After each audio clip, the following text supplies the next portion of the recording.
sexto ano, eu sou a professora Maiara e hoje nós vamos iniciar nossa revisão para a prova de recuperação semestral de biologia. A nossa revisão, ela vai consistir em 2 aulas e essa é a primeira. E aí, de acordo lá com o conteúdo das unidades didáticas, nós vamos estudar nessa primeira aula o desenvolvimento do microscópio e a descoberta da célula e a diferenciação dos diferentes tipos de célula dos seres vivos, tá? E aí, na segunda aula, a gente vai falar de sistema nervoso, conversando um pouquinho sobre o neurônio, sobre as divisões, do sistema nervoso, beleza? Então, bora lá começar, para vocês ficarem afiados para a prova de recuperação sair um sucesso. Bom, não tem como a gente falar de descoberta de células sem falar de microscópio e da invenção desse instrumento que permitiu a gente estudar a citologia, né? Essa área bem maravilhosa da biologia aí, que vai estudar tintim por tintim os tipos de célula, como elas são compostas, o funcionamento delas. E aí a gente vai começar a entender quando isso começou, tá? Bom, começou quando alguns cientistas, né, eram fabricantes de óculos, na verdade, que a gente chama de Hans Jensen e Zacharias Jensen, estavam estudando lentes, porque eles fabricavam óculos, e eles combinaram essas lentes e eles conseguiram fazer um microscópio super rudimentar, que eles observaram que conseguia fazer um aumento dos objetos que eram observados ali. E aí, isso foi por volta de 1590, mais ou menos. Lá em 1665, Robert Hooke pegou e aperfeiçoou esse microscópio. E aí ele pegou células de cortiça e observou no microscópio. Só que ainda não tinha esse nome de células não, tá? Ele pegou a cortiça, que é lá da casca da árvore, né? Colocou nesse microscópio, esse microscópio que tá bem aqui, ó, do lado direito da tela para vocês, tá vendo? E ele começou a observar que ao aumentar essa cortiça, formavam-se vários quadradinhos, tá vendo aqui, ó, nesse círculo que mostra para vocês? E esses quadradinhos, eles se assemelhavam a células, né? Por isso que ele colocou esse nome, cells, e aí originou-se o nome célula, tá?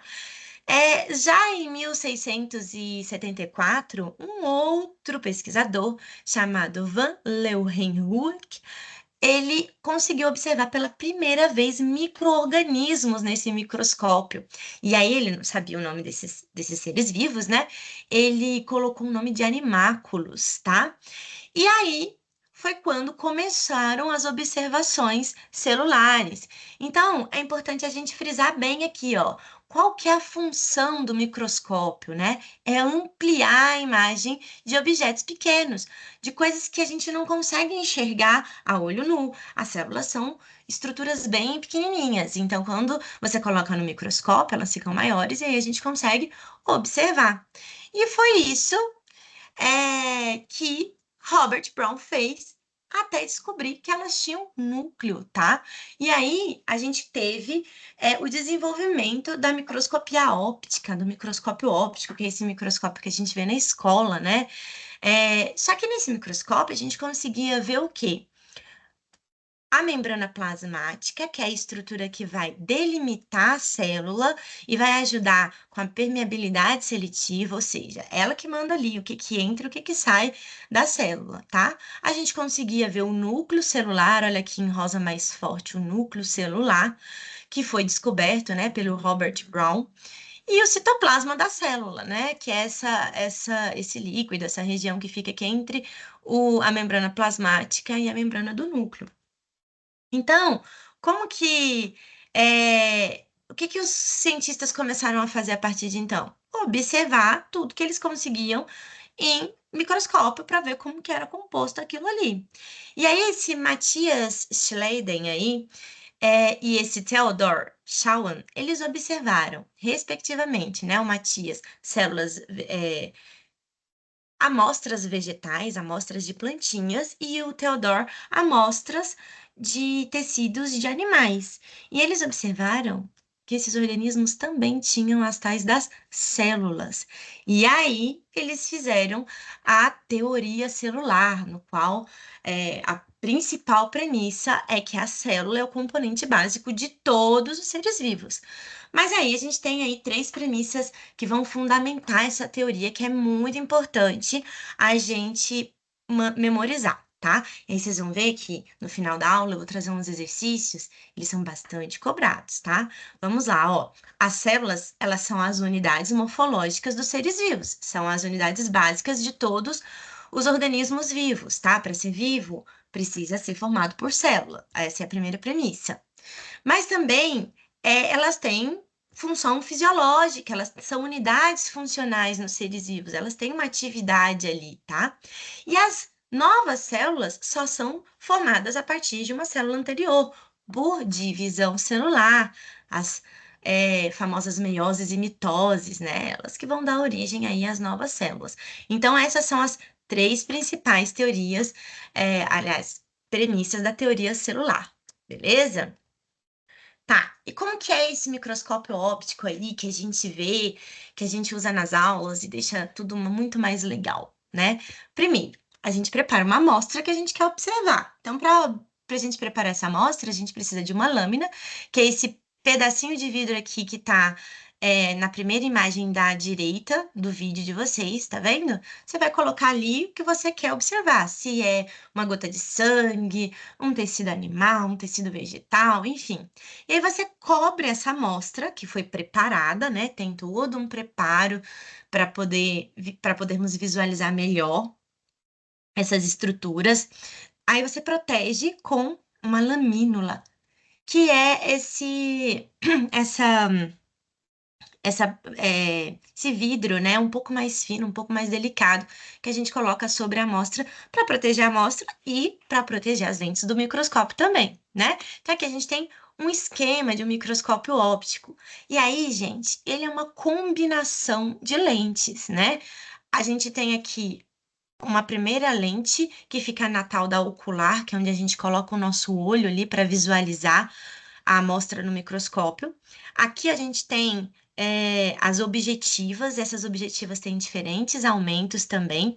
E aqui embaixo, ó, a gente vai ter as lentes condensadoras, que vai pegar e unir esse feixe de luz que sai do microscópio para atravessar a amostra e a gente conseguir visualizar melhor.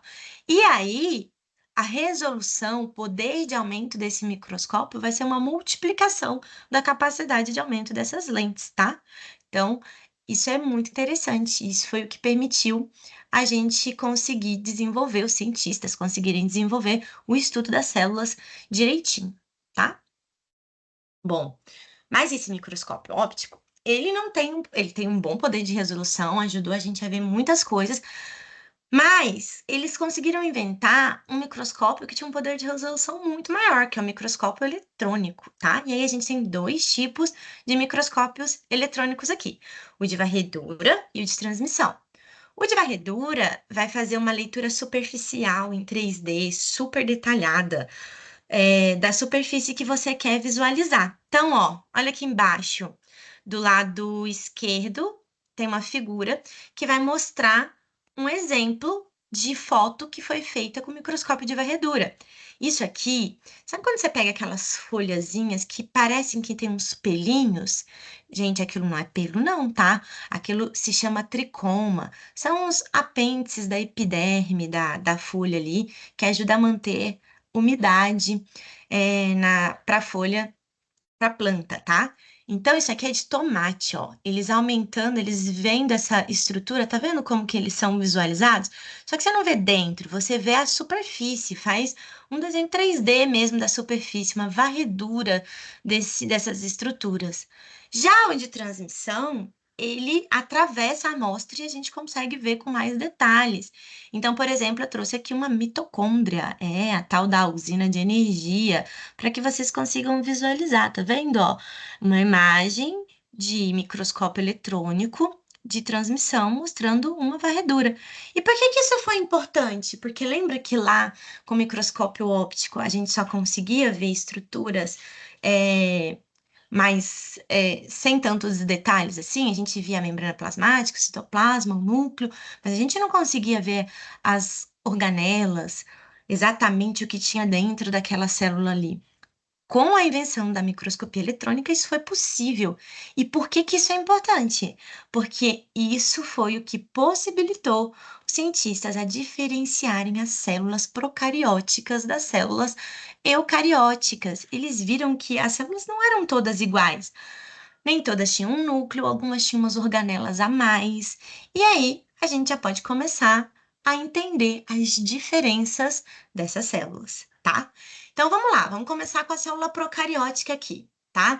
Do lado esquerdo em azul, quais são as principais estruturas que a gente tem?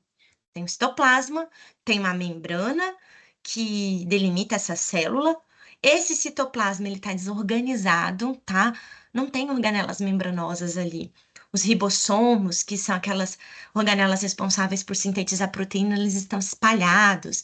A gente tem, né, substâncias espalhadas nesse citoplasma, inclusive o material genético, né, que vai guardar as informações da célula. Bom, só isso que tem uma célula procariótica? Não, né? Tem células com parede celular, tem bactéria que tem cápsula, que tem pilo, que tem fímbrias, que são estruturas que vão ajudar com o movimento e com a fixação dessas células no substrato. Mas, de forma geral, essas são as principais características aqui da célula procariótica. E a célula eucariótica? Ao contrário lá da procariótica, que é mais simples, que tem esse citoplasma desorganizado, na eucariótica não.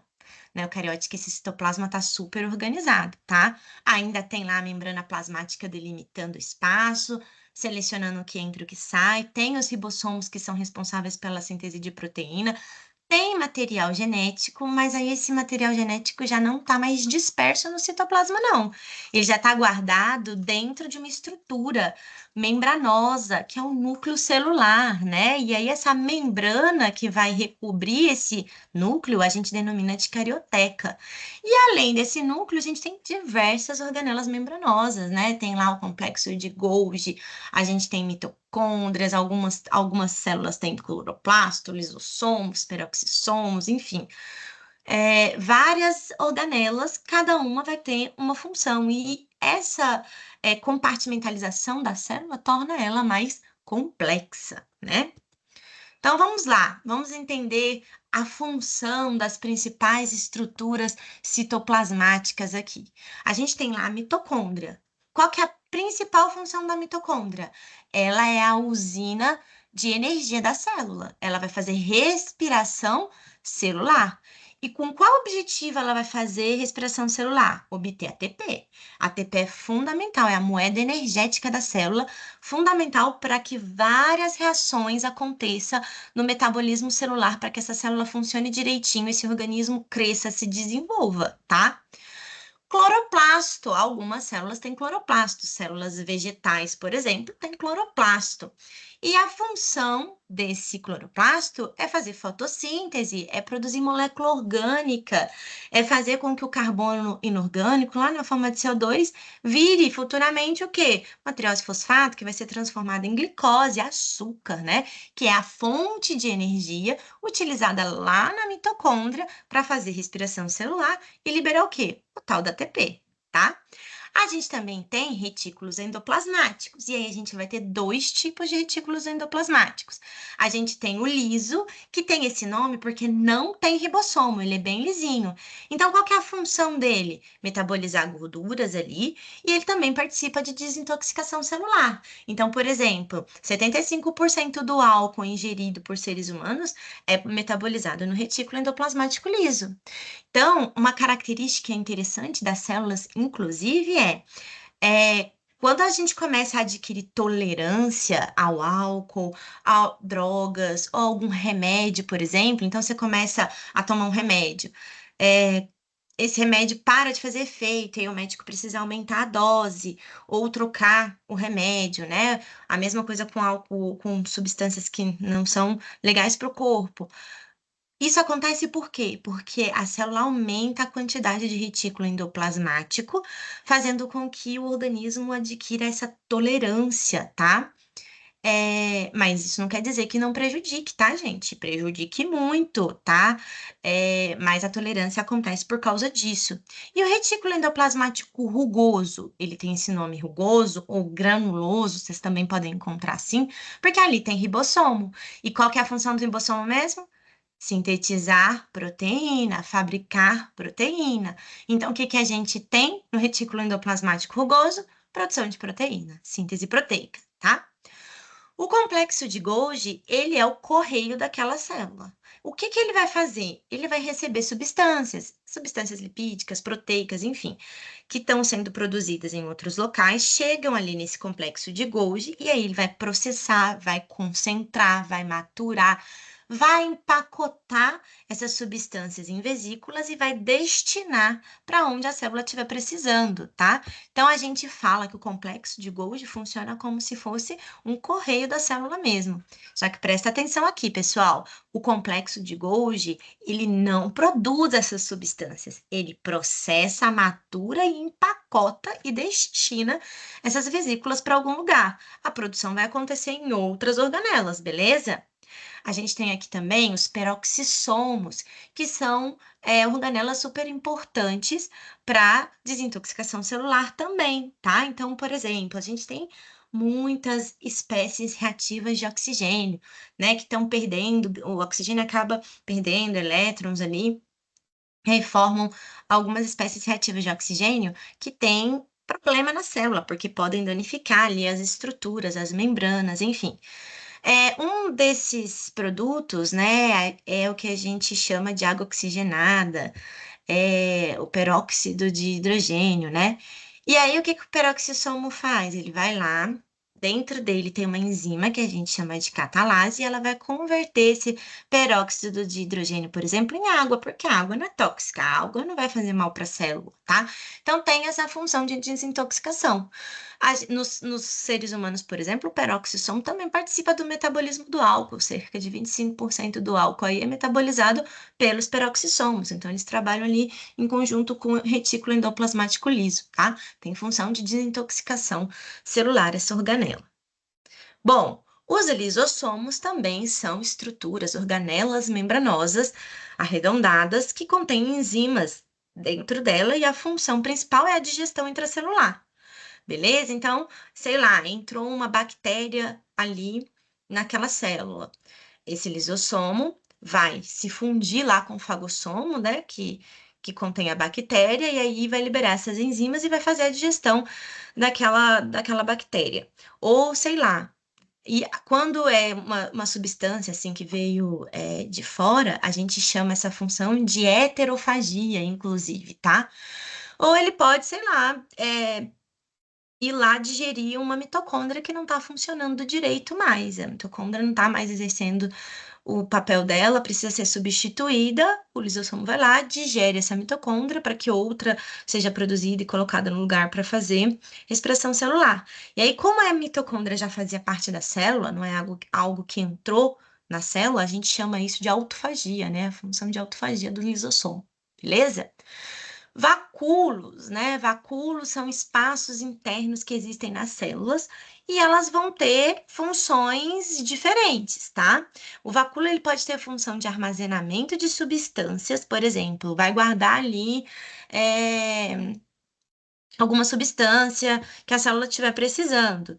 Pode ter função de osmorregulação, por exemplo, os vacúolos pulsáteis, e tem função também de digestão celular. Então, algumas células, célula vegetal, por exemplo, não tem lisossomo que faz digestão intracelular. Onde vão estar as enzimas para fazer digestão celular nessas plantas, então? Lá no vacúolo, tá? Núcleo, né? A gente já falou do núcleo, exclusivo ali de células eucarióticas, recoberto pela carioteca, e ele vai armazenar o material genético, né? A informação que dita como é aquele ser vivo, como que ele funciona, vai estar guardadinho ali no núcleo, né? Na forma do DNA, por exemplo, né? Ribossomos está relacionado com a síntese de proteína, membrana plasmática delimita a célula e está relacionado com a permeabilidade seletiva, com a seleção do que entra ou não ali. E a gente também tem estruturas que compõem o citoesqueleto, né? Que são proteínas que vão ter função de sustentação, de movimentação, de transporte, divisão celular. Então, por exemplo, lá no intestino delgado tem absorção dos nutrientes, né? E as células de lá, elas têm umas protuberâncias que parecem uns dentinhos de pente mesmo, que a gente chama de microvilosidades. E o que sustenta esses dentinhos são componentes do citoesqueleto. O citoplasma da célula tem movimento, tanto que quando eles vão emitir pseudópodes para locomoção, por exemplo, uma ameba, ou quando eles vão fazer a fagocitose de uma bactéria, eles emitem esses falsos pés, esses prolongamentos da membrana. Isso também é mediado por citoesqueleto. Divisão celular, ó, células. As células eucarióticas possuem centríolos, tá? Centríolos são formados por estruturas do citoesqueleto que estão responsáveis pela divisão celular, tá? O microtúbulo forma isso. Não só os centríolos, como formam as fibras do fuso da meiose e da mitose, tá? Então, o citoesqueleto está aí relacionado com várias funções na célula. Bom, mas a gente tem algumas características que são exclusivas de células vegetais e de células animais, tá? Vamos lá recapitular que a gente tem alguns reinos, né? O reino Monera, que tem as bactérias e as arqueias, a gente tem o reino protista, que tem os protozoários e as algas, a gente tem o reino fungi, que vão ter os fungos, o reino plantae, que tem as plantas, né? As células vegetais, e o reino animalia, que vão ter as células animais. Então, eles têm algumas diferenças aí principais, tá? A célula vegetal tem parede celular de celulose, tá? Enquanto célula animal não tem. Ela não tem essa estrutura que vai dar rigidez, estruturar, firmar essa célula, como a célula vegetal tem. A célula animal, ela vai ter anexada ali na sua membrana plasmática, como envoltório, glicoproteínas, glicolipídios, que a gente vai falar que faz parte do glicocálix ou glicocálice, tá? Que são estruturas que servem para sinalização, reconhecimento celular, enfim, é diferente. Então, célula vegetal tem parede celular, a animal não, tá? Célula vegetal também tem cloroplasto, porque eles fazem fotossíntese, são células autotróficas, as células animais não, células animais são heterotróficas, então não tem cloroplasto, tá? Já as células vegetais vão ter vacúolo volumoso. Na verdade, quando essas células são jovens, esses vacúolos são menores e mais numerosos. E aí, conforme a célula vai se desenvolvendo, eles vão se fundindo e formando um vacúolo maior e bem volumoso, que ocupa boa parte da célula vegetal, tá? E aí, a célula animal, ela tem o quê? Centríolo. E qual que é a função desse centríolo? Divisão celular, tá? Então, normalmente eles estão associados às células animais, beleza? Bom, então agora que a gente já fez essa revisãozinha do conteúdo, vamos aplicar isso em exercícios para a gente entender como isso funcionaria na prova de revisão? Então, bora lá, né? Na prova de recuperação, na verdade, né? A primeira questão aqui fala da teoria celular. Vamos lá. A teoria celular pode ser resumida atualmente em 3 pontos principais. Analise e marque a alternativa que não apresenta uma afirmação relacionada com essa teoria. A. Todos os seres vivos são formados por uma ou mais células. Verdade, a gente viu lá na teoria celular que as células são as unidades básicas da vida. Beleza, tá certo. Todas as células são formadas por membrana, citoplasma e núcleo? Peraí, membrana e citoplasma a gente viu que sim, mas núcleo não, né? Núcleo é uma estrutura exclusiva de célula o quê? Eucariótica. O material genético da célula procariótica fica disperso ali no citoplasma, então não, isso aqui não. Vamos analisar as outras para a gente ver aqui. As células são as unidades funcionais dos organismos vivos? Sim, tem unidade funcional, fisiológica, é uma das premissas da teoria celular. Uma célula só pode originar-se de outra pré-existente? Sim, só pode originar de outra pré-existente. Então, qual que é a resposta dessa questão 1? B, né? Nem todas as células são formadas por núcleo, somente as células eucarióticas, beleza? Bora para a próxima. 2. A membrana plasmática é uma parte muito importante da célula. Ela envolve toda a célula como se fosse uma pele e ajuda a manter tudo funcionando direitinho. Qual é a principal função da membrana plasmática? A gente estudou lá que a principal função da membrana plasmática era delimitar o espaço e estava relacionado com a permeabilidade seletiva, né? Vamos ver se a gente encontra isso aqui nas alternativas. A. Produzir energia para a célula funcionar? Não, quem faz isso é a mitocôndria, né? A usina de energia que produz ATP na célula é mitocôndria. Tá errado.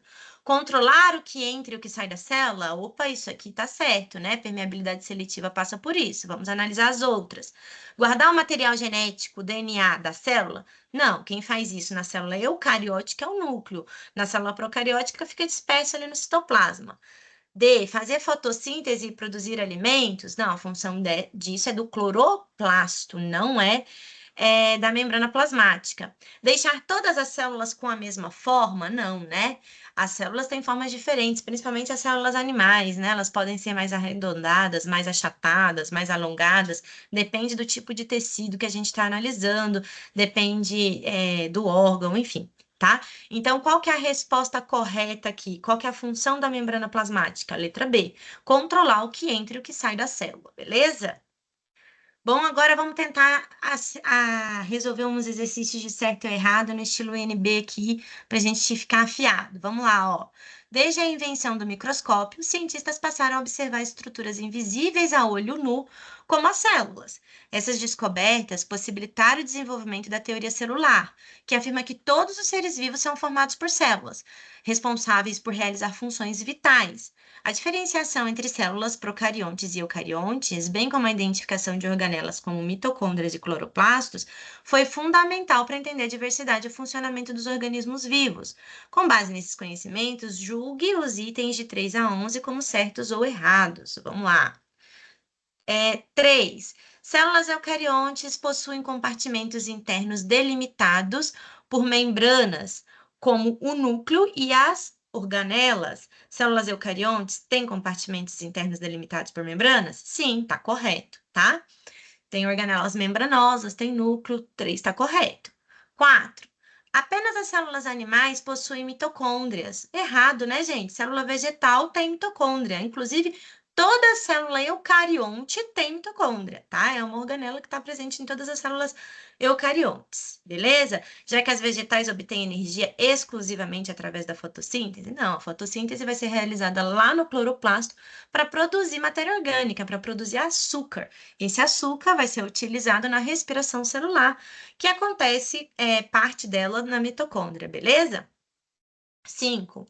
A parede celular está presente em células vegetais, correto, e em alguns organismos, como fungos e bactérias, embora com composições diferentes.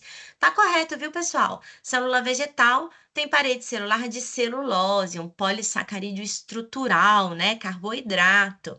Já fungos têm parede estrutural, aliás, parede celular de quitina e bactéria de peptídeo glicano. Tá correta a questão 5. Beleza? 6. A invenção do microscópio foi essencial para a formulação da teoria celular, que afirma que todo ser vivo é composto por uma ou mais células.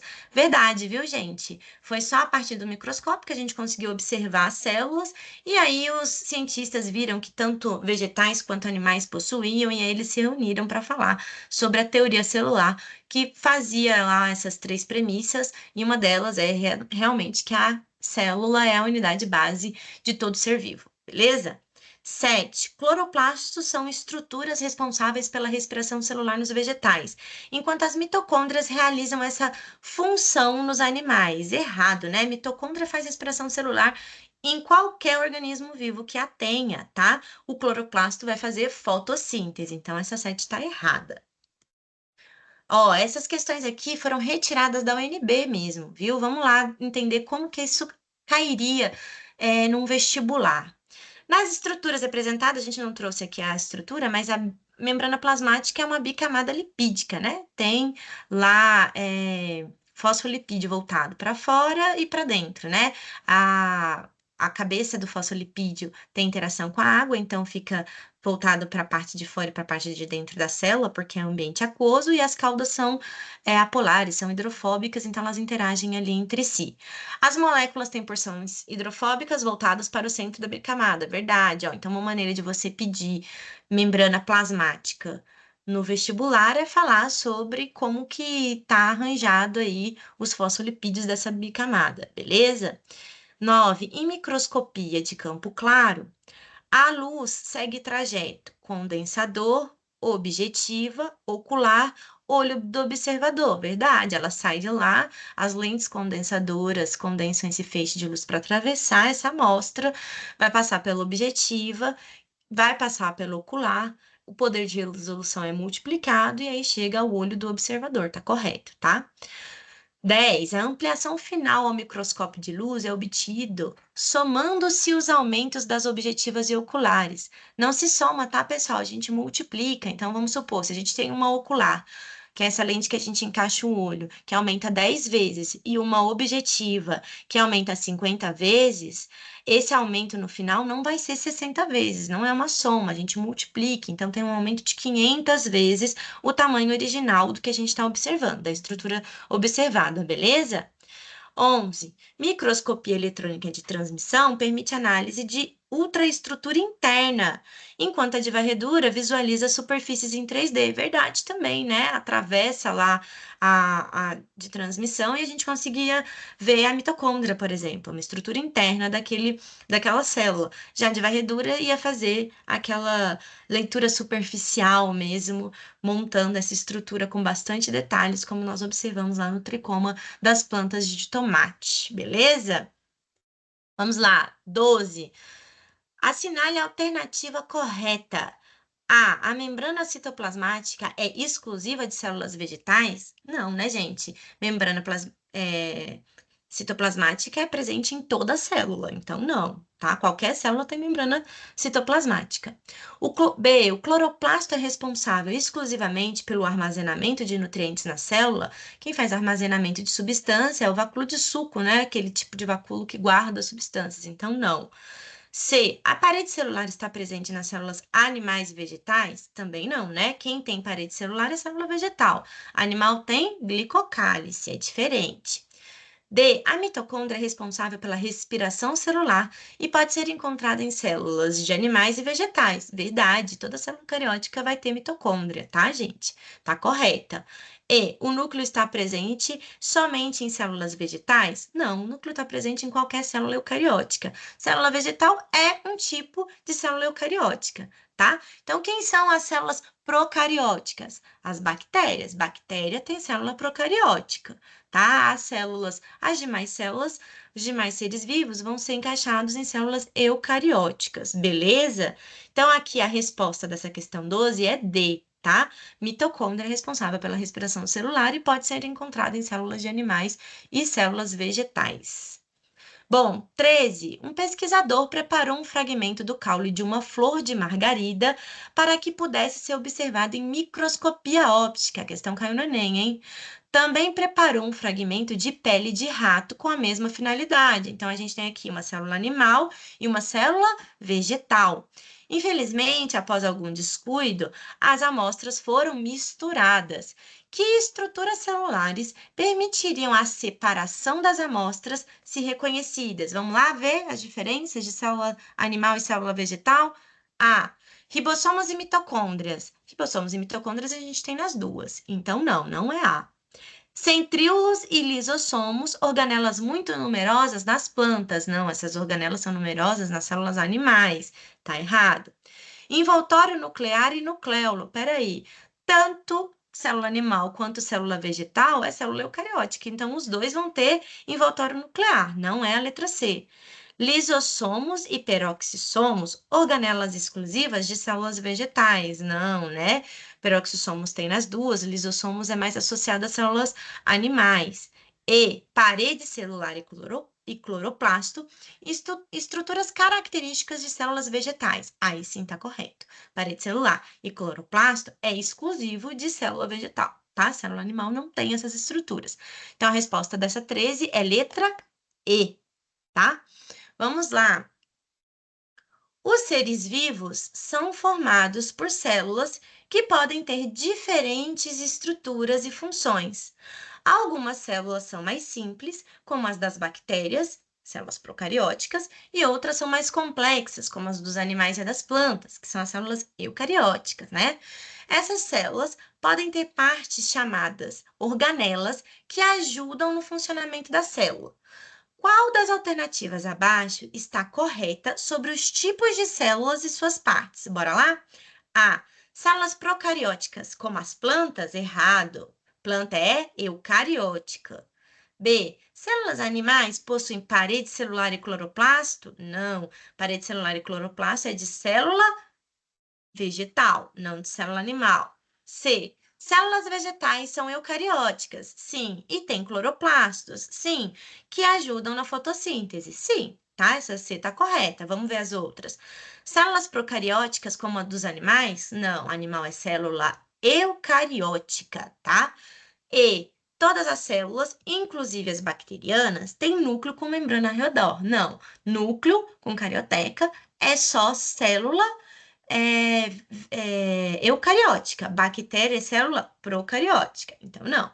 Beleza? É, vamos para essa 15 aqui, ó. As reações metabólicas consistem em intrincados e elegantes mecanismos, os quais são responsáveis pela manutenção e pelo equilíbrio da dinâmica da vida. A estrutura celular, que tem responsabilidade pelo elegante mecanismo da síntese de moléculas de ATP, um trabalho indispensável à manutenção dos seres vivos, já que essa área se responsabiliza por energia, é denominada qual que é a usina de energia da célula que a gente comentou mais cedo? Mitocôndrias. Então, a resposta aqui é letra D. Complexo de Golgi vai fazer o processamento, maturação, empacotamento e endereçamento de vesículas. Lisossomos, digestão intracelular. E DNA guarda o material genético, né? Guarda a informação genética. Então, a resposta dessa 15 é letra D. Bom, pessoal, então é isso, tá? Essa primeira aula ficou redondinha, a gente entendeu como as células foram descobertas, as diferenças entre elas, e a gente conseguiu aplicar esses conhecimentos em alguns exercícios. Então, eu espero vocês para o próximo vídeo, para que a gente consiga falar do sistema nervoso e aí a gente consiga arrasar nessa prova de recuperação, beleza? Então, até o próximo vídeo. Espero vocês lá.